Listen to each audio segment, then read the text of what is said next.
मैं चाहता हूँ आज रात मीठी नींद सोए। लेकिन आर्या, आपकी प्रजा आपके बिना विश्राम नहीं करेगी।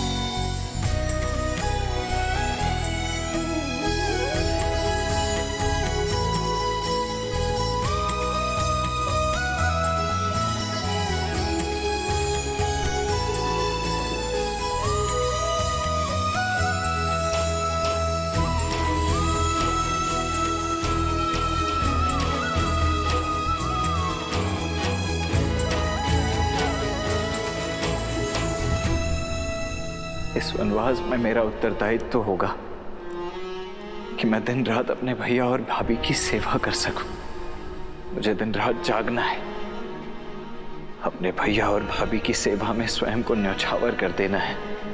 मेरी केवल एक ही इच्छा है आर्या, कि मैं जब भी अपनी आंखें खोलूं तो केवल आपको देखूं।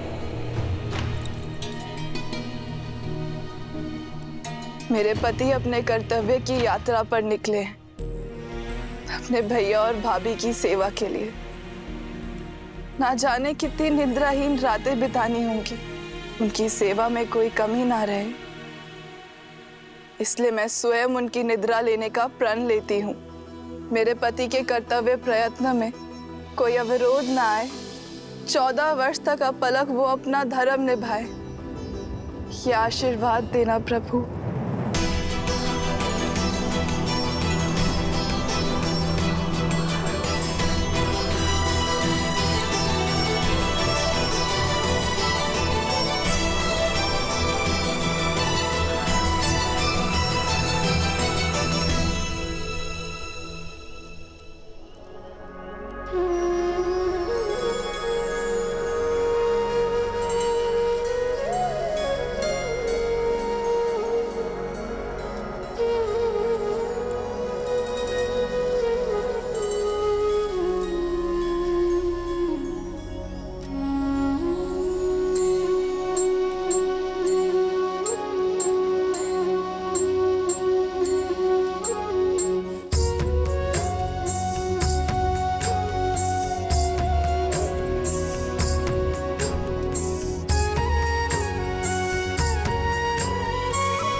चलो लक्ष्मण, आओ सीता।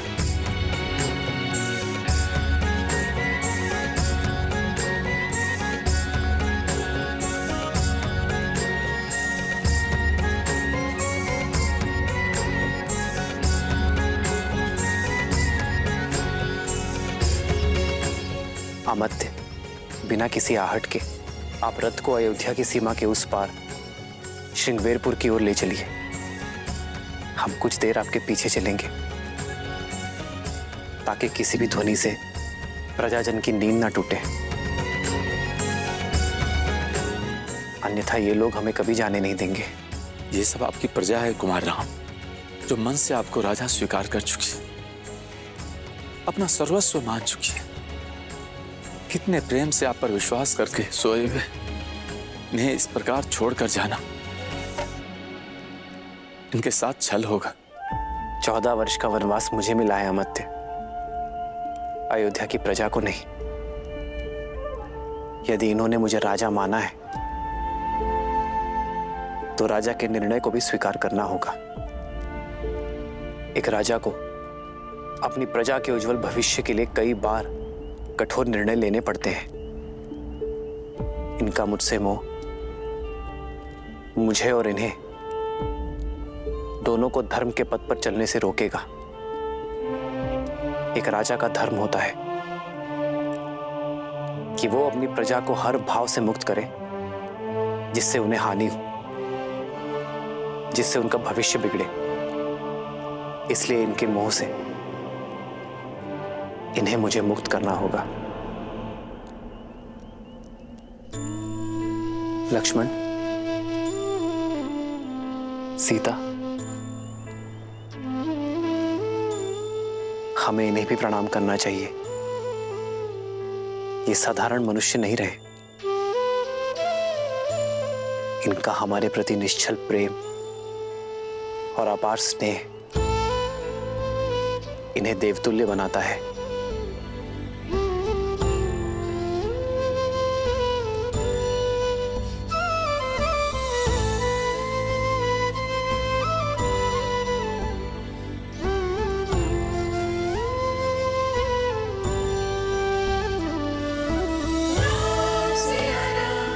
आइए कुमार।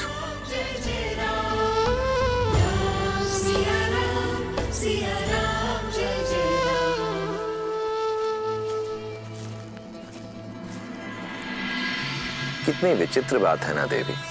एक और हैं दशरथ नंदन राम, जिन्होंने अपने पिता के वचन की लाज रखने के लिए, धर्म की रक्षा के लिए अपना सब कुछ त्याग दिया। वहीं दूसरी ओर है विश्रवा पुत्र लंकापति रावण, जिसने स्वयं अपने ही पुत्र को अधर्म के मार्ग की ओर अग्रसर कर दिया। जहां श्री राम सब कुछ त्याग सकते थे, परंतु मर्यादा, नैतिकता और धर्म परायणता नहीं, वहीं दूसरी ओर रावण का पुत्र मेघनाद मर्यादा, धर्म और नैतिकता की हर सीमा को लांघकर पितृभक्ति में दृष्टिहीन हो चुका था। और श्रीमद् रामायण की यह महान गाथा संसार को यही शिक्षा देती है कि केवल उद्देश्य ही नहीं, मार्ग भी उचित होना चाहिए।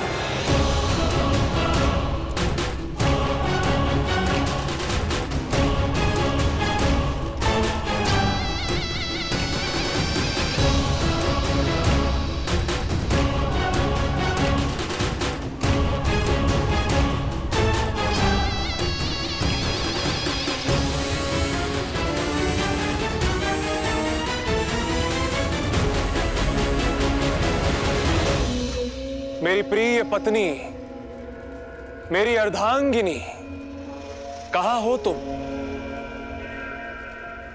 सुलोचना, सुलोचना,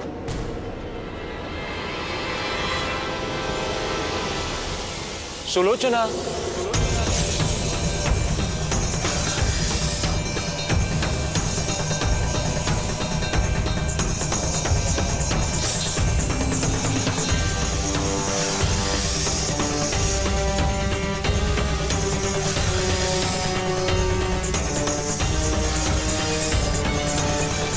सुलोचना,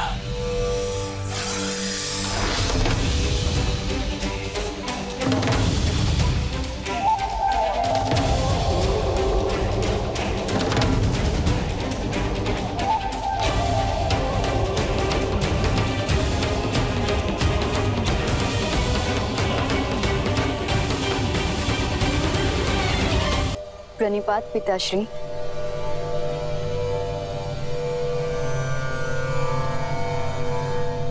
मैं कब से आपकी प्रतीक्षा कर रही थी, अब समय मिला आपको।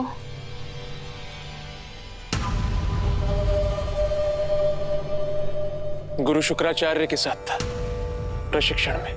बस अब बहुत हुई शस्त्र साधना, अब शीघ्र चलिए। मंदोदरी माँ से मिले कितना समय हो गया मुझे।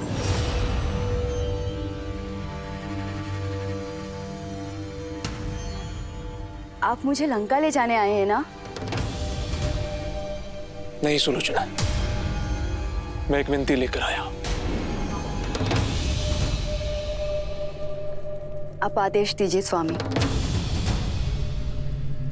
हमें पाताल लोक ले चलो।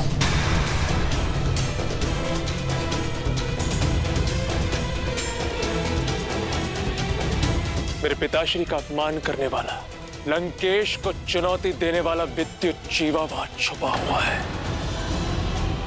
और उसे उसके दुस्साहस का दंड मुझे वहीं जाकर देना होगा। किंतु मेरे पिताश्री का अपमान हुआ है सुलोचना। मेरे परिवार का मान घटा है।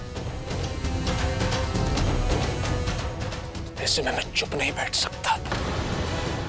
तुम नागलोक से हो, तुम्हारा निमंत्रण हमें वहां ले जा सकता है। तुम ये भली बात ही जानती हो कि मैंने आज तक तुमसे कभी कुछ नहीं मांगा। मेरी इच्छा पूर्ण नहीं करोगी।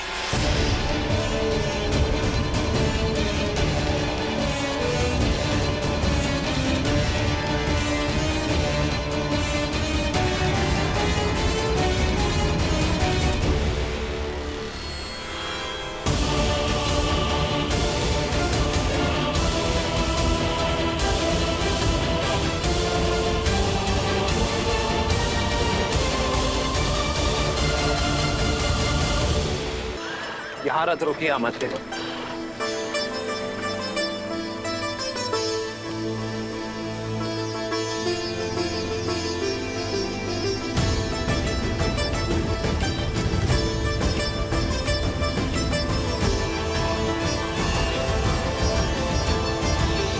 पिता और प्रजा से विदा ली,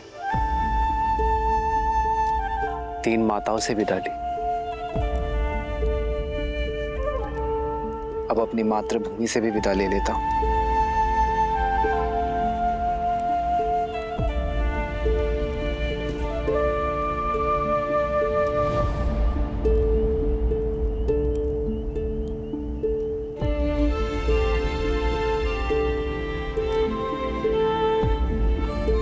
संतान बड़ी होते ही माता का सहारा बनती है।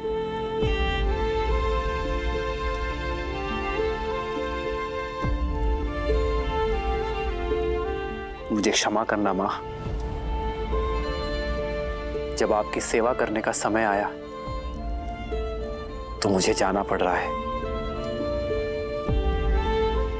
पर मैं आपको वचन देता हूं,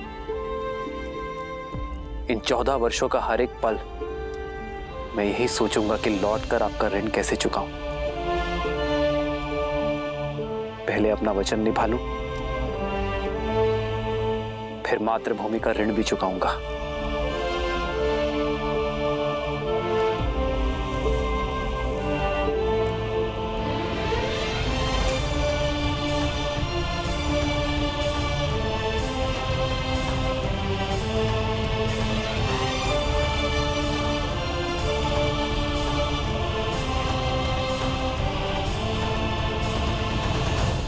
आपका एक अंश, एक मुट्ठी माटी मैं अपने साथ ले जा रहा हूं मां, ताकि ये स्मरण रहे कि मैं जहां जाऊं अपनी माटी से जुड़ा रहूं और इसके आदर्श और मर्यादा का पालन करना है मुझे। आदर्श और मर्यादा की है ये कथा महापावनम, कांड मद श्री से मिलाने श्रीमद् रामायणम, श्रीमद् रामायणम, श्रीमद् रामायणम। सिया राम, सिया राम, सिया राम, सिया राम।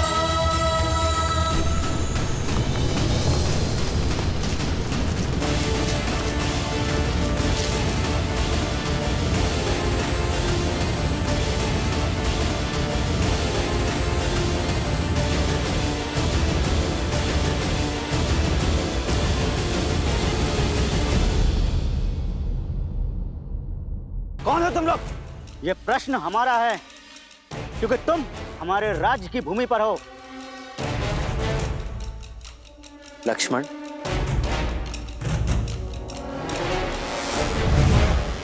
मैं अयोध्यापति महाराज दशरथ का पुत्र राम हूं। दशरथ नंदन राम स्वयं पधारे हैं। ये तो उत्सव का पल है। उनके पांव के स्पर्श से देवी अहिल्या मुक्त हुई, उनके प्रवेश से हमारी धरा भी पावन हो गई। शीघ्र चलो।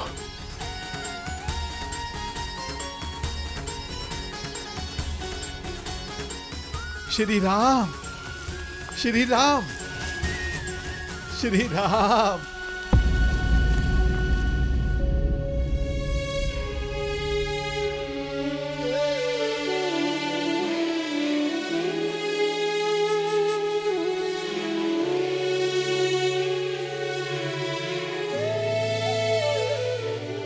ये कैसा अनर्थ है? अयोध्या का श्रृंगार सन्यासी का भगवा वस्त्र धारण किए हुए। क्या ये वलकल धारण करने से मैं आपका अतिथि नहीं रहा निषाद राज? अतिथि तो आकर लौट जाते, आप तो हमरे ही यहां हृदय में बसे हैं कुमार राम। यदि आपने मुझे हृदय में बसाया है तो आपका स्थान भी हृदय के पास ही है।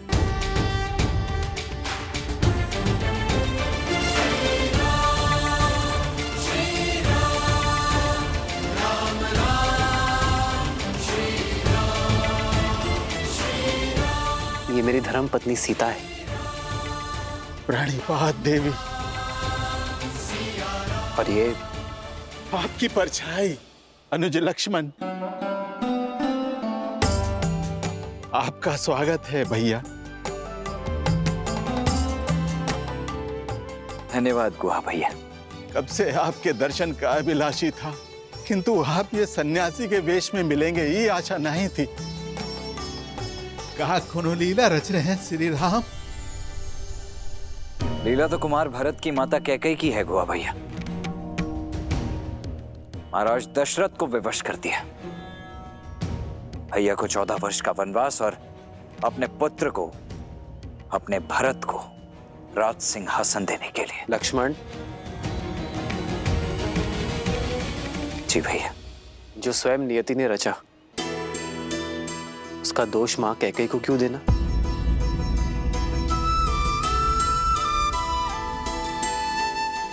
ये चयन मेरा था। आपके यहाँ आने के इस चयन से हम सब भी धन्य हो गए। अब हमको आप सबका सेवा करने का मौका मिलेगा। आप अपना 14 बरस का वनवास यहीं बिताइए।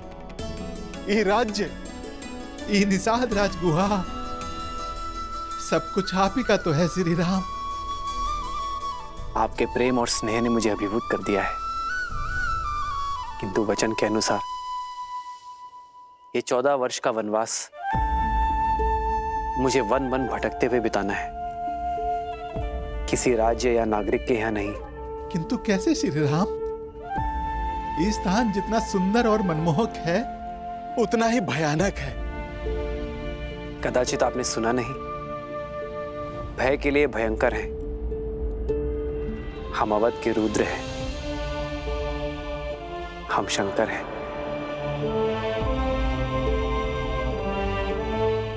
तो फिर ये गुहा को अपना नंदी बना लीजिए।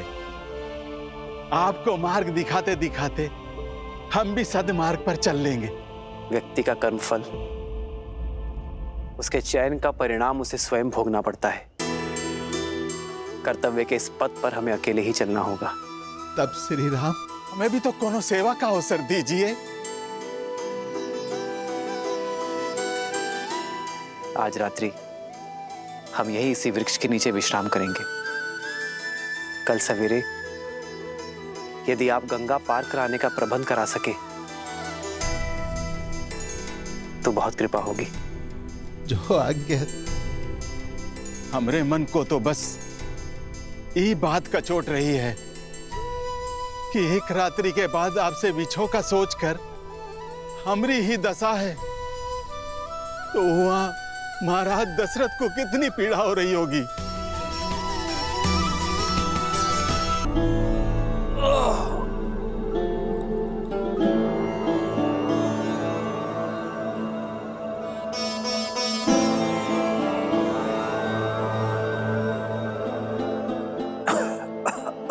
मैं हर संभव उपचार कर चुका हूं, परंतु मन की शांति तो महाराज को स्वयं मन में ही खोजनी होगी।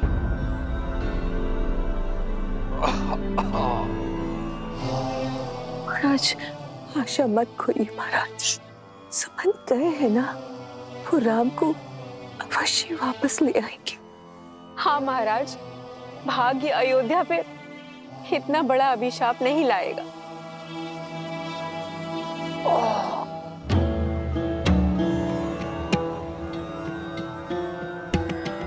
आचार्य जी, अब आप ही इन्हें समझाइए। महाराज, यह समय नियति से लड़ने का नहीं है, उसे स्वीकार करने का है। विश्वास रखिए, अंत में सब शुभ होगा।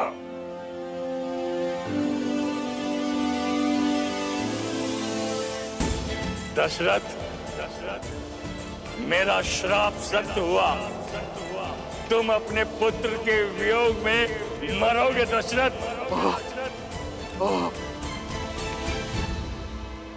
महाराज, घबराइए मत महाराज, सब ठीक होगा। कुछ ठीक नहीं होगा। ये घबराहट ही तेरे प्राण ले लेगी। ये वो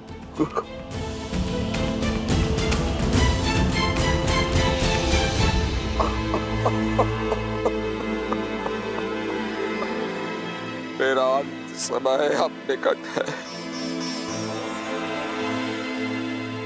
नहीं आएगा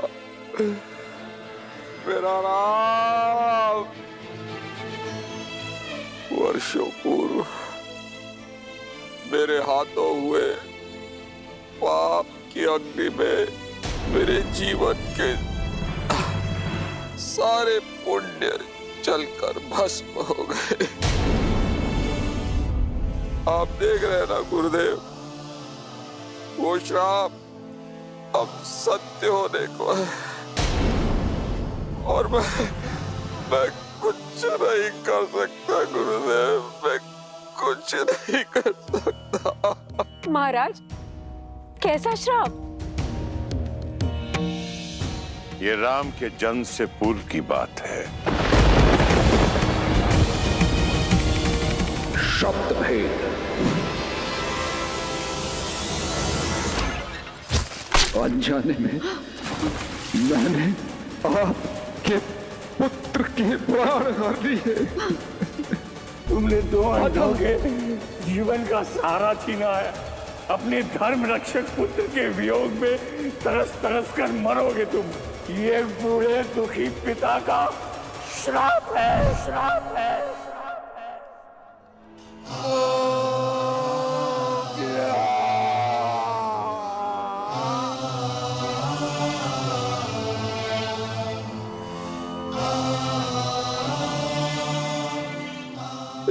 श्राप का दंश अब मुझे डसने वाला है सुमित्रा।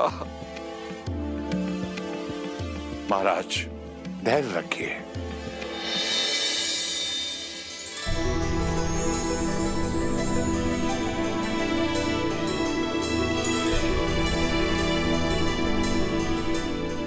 हर अंधकार के भीतर आने वाले प्रकाश की एक किरण छुपी होती है। आशा रखिए आप मारे, मत भूलिए कि वो श्राप आपके लिए वरदान बन गया। उसी के कारण आपके आंगन में 4 पुत्रों का आगमन हुआ। मुझे पूरा विश्वास राम का ही आयान रघुवंश के भविष्य में केवल गर्व का प्रकाश ही लाएगा। शीघ्र ही नया सूर्योदय होगा।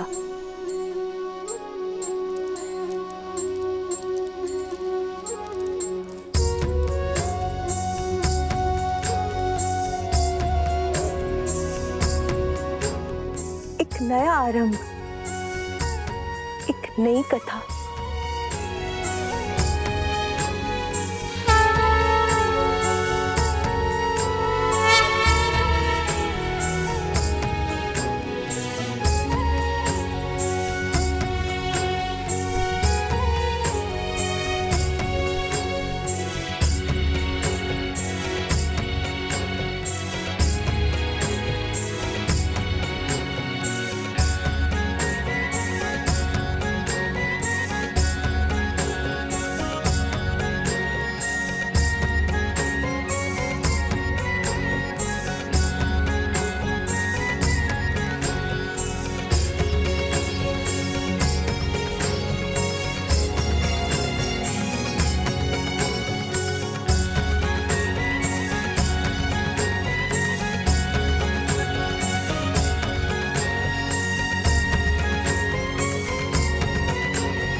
एक वनवासी के लिए अब इस पादुका की आवश्यकता नहीं।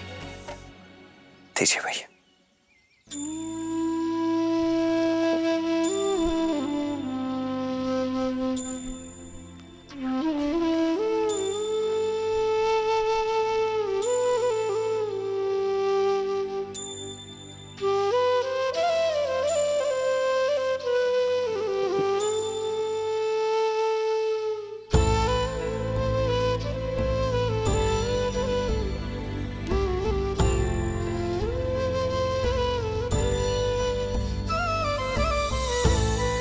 श्री राम ई वेश में बिना पादुका ही घोर वन में 14 बरस कैसे बिताएंगे?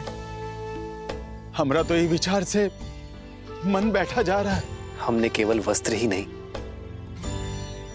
अपनी संपूर्ण जीवन शैली, अपने जीवन का मार्ग भी बदल लिया है निषाद राज। यही वरदान है हमें। राजकुमार तो साधारण जन से घुल मिल नहीं पाते, किंतु अब हम साधारण प्रजा की भांति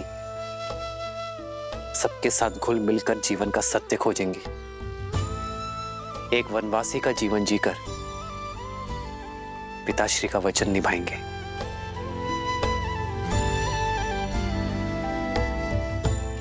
निषाद राज, इससे पूर्व अयोध्यावासी खोजते हुए हमें यहां आ जाए, हमें गंगा पार करवा दीजिए। मन तो ना ही मानत है, पर आपके कर्तव्य में आड़े नहीं आऊंगा। ऊपर ले जाने के लिए केवट सच कर दिया है श्री राम। सिया राम जय जय राम, राम सिया राम। यहाँ श्री राम धर्म की यात्रा में आगे बढ़ रहे थे और वहां रावण अधर्म के मार्ग पर। दशानन, तुम और तुम्हारा पुत्र पाताल लोक में नहीं जा सकते।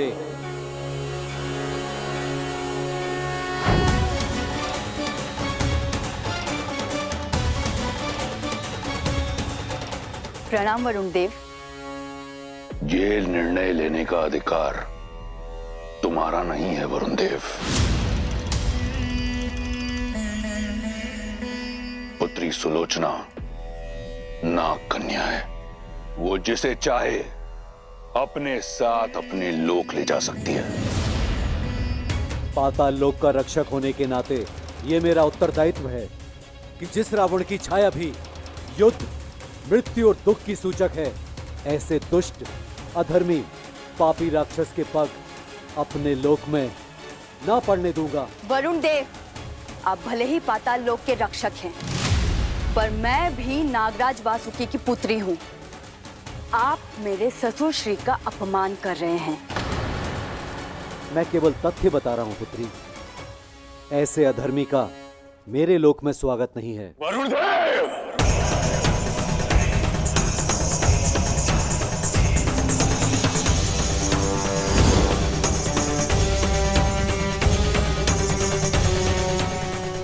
प्रतीत होता है कि अपने पिता के स्वाभिमान का द्वंद्व मुझे पाताल लोक के द्वार से ही आरंभ करना होगा। अपने दायित्व पूर्ति के लिए यदि युद्ध का स्वागत भी करना हो तो मैं सज्ज हूँ।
मेरे पिताश्री का अपमान इस संसार में सबसे बड़ा पाप है वरुण।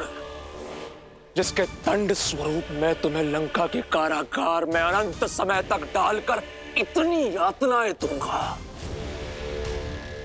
कि तुम अभी इसी क्षण दशानन से अपनी मृत्यु मांगोगे। मेघनाथ, अद्भुत। मुझे गर्व है तुम पर पुत्र। युद्ध हुआ है तो उसके नियम का पालन भी होगा। यदि कोई वीर अपने शत्रु को परास्त कर जीवन दान दे दे तो हारने वाले का धर्म है कि वो विजेता की हर बात माने, क्योंकि जिसने जीवन दान दिया जीवन उसका हुआ, है ना वरुण देव? तो नियमानुसार तुम हमें पाताल लोक जाने से रोकोगे नहीं, और धर्म अनुसार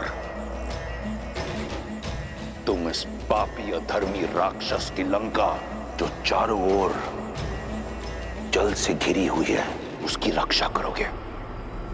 कोई भी शत्रु लंका में प्रवेश ना कर सके। पुत्री सुलोचना, ले चलो हमें पाताल लोक। विद्युत जीवा के अध्याय का अंत करने का समय आ गया है।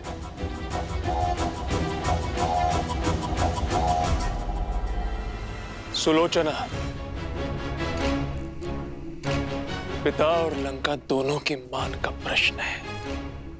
अपने ससुर और ससुराल का मान रखो।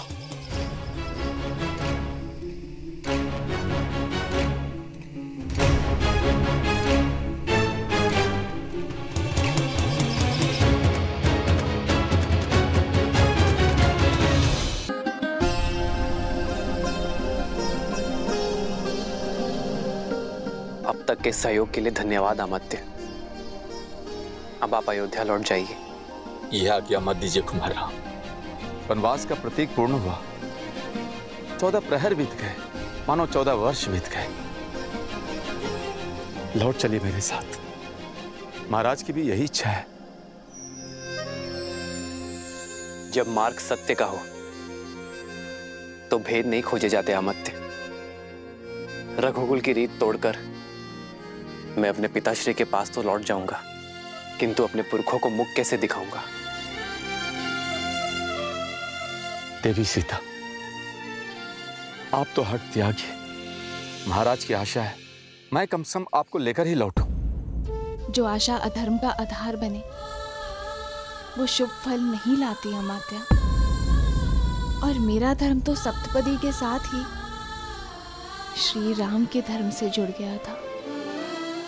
अब आप ही बताइए, मैं एक धर्म छोड़कर दूसरा धर्म कैसे निभाऊं? मैं जानती हूँ पिताश्री आहत हैं, पर उन्हें अपने पुत्र वधू पर गर्व भी होगा, जो अपने संबंध की लाज रखने के लिए वन की वासी बनने के लिए भी सच है। अयोध्या के पुत्र वधू के साथ ये व्यवहार उचित नहीं है। समझाइए ना इन्हें। धर्म के पद का नियम है अमात्य। पहला पग कठिन होता है, उसके बाद सब सुगम। और जो एक बार इस पद पर आगे बढ़ गया वो फिर पीछे नहीं मुड़ता। यही कर्तव्य निष्ठा है अमात्य, यही धर्म परायणता है। मैं चाहूं तो भी सीता और लक्ष्मण को जाने से नहीं रोक सकता। मेरे पिताश्री और तीनों माताओं का उत्तरदायित्व अब आपका हुआ, और अयोध्या के भावी राजा मेरे प्रिय भरत को ढेर सारा आशीर्वाद और प्रेम अवश्य दीजिएगा अमात्य। जो आज्ञा कुमार।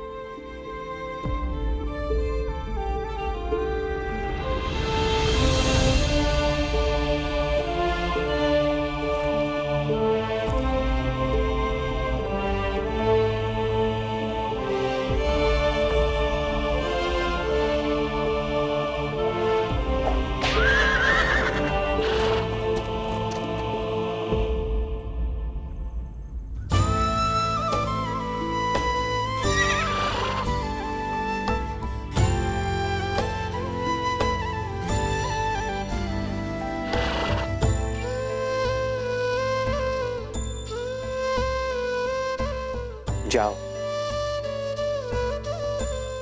अमात्य सुमंत्र के साथ अयोध्या लौट जाओ।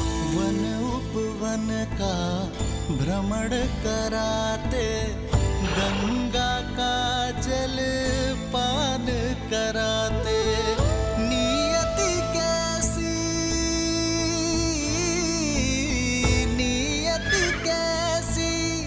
विपदा लाई, नियति कैसी विपदा लाई। राम सिया राम जय जय राम, राम सिया राम जय जय राम।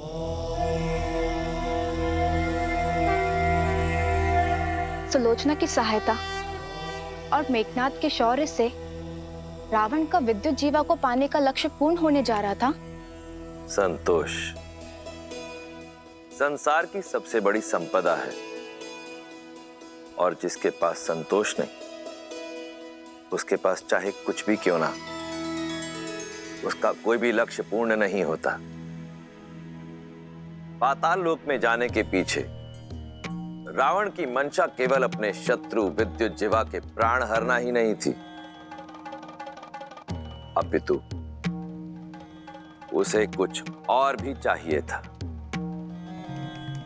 वहीं दूसरी ओर थे श्री राम, जिन्हें इस बात का संतोष था कि उन्होंने अपने पिता दशरथ और रघुकुल की मर्यादा का मान रखा था। जहां रावण सब कुछ पाने की इच्छा से अधर्म के मार्ग की ओर बढ़ रहा था, वहीं श्री राम सब कुछ त्याग कर धर्म के मार्ग की ओर बढ़ रहे थे।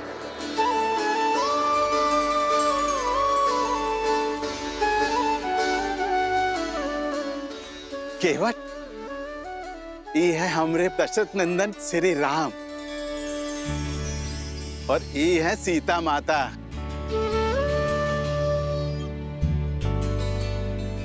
और वो है लक्ष्मण भैया। इको गंगा पार कराने का दायित्व अब तुम्हारा है। भली प्रकार से जाना था इन्हें, भगवान शिव का धनुष उठाकर भंग करने वाले राम।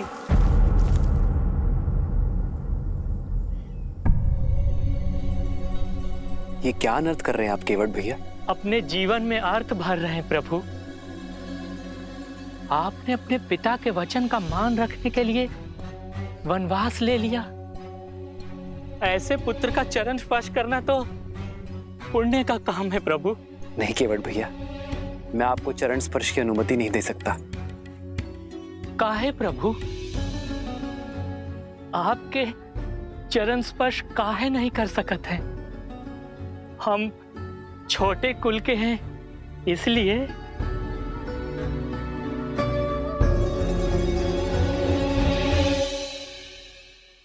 नहीं केवट भैया, क्योंकि आप आयु में मुझसे बड़े हैं, इसलिए।